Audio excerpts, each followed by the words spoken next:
Bir il tam olarak neçə gündür? Normalde 365 gün, her 4 ilden birisi 366 gün düzdür.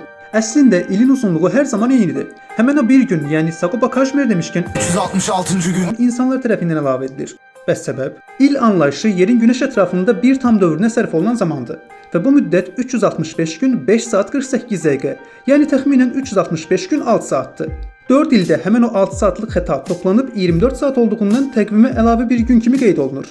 Bu qayda ilk dəfə olaraq ta eradan əvvəl Yuli Sezarın rəhbərliyi altında hazırlanmış Yuli təqvimində istifadə olunmuşdu. Amma bu təqvimdə xırda bir qeyri-dəqiqlik vardı. Bir il tamı-tamına 365 gün 6 saat yox, 365 gün 5 saat 48 dəqiqə idi. Yəni arada 12 dəqiqəlik bir xəta vardı. Bu xəta yığılır və 1582-ci ildə 10 günlük xətaya çevrilir. Bu da təqvimlə bayram günləri və fəsillər arasında uyğunsuzluq yaradır.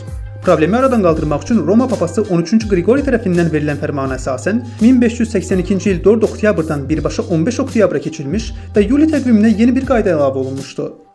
Yeni qaydaya əsasən əgər tarixi göstərən ədəd həm 100-ə, həm də 400-ə bölünürsə bu il uzun il. 100-ə bölünür amma 400-ə bölünmürsə qısa il sayılır. Məsələn 1700 100-ə bölünür amma 400-ə bölünmür. Deməli 1700-cü il qısa il, yəni 365 gündür.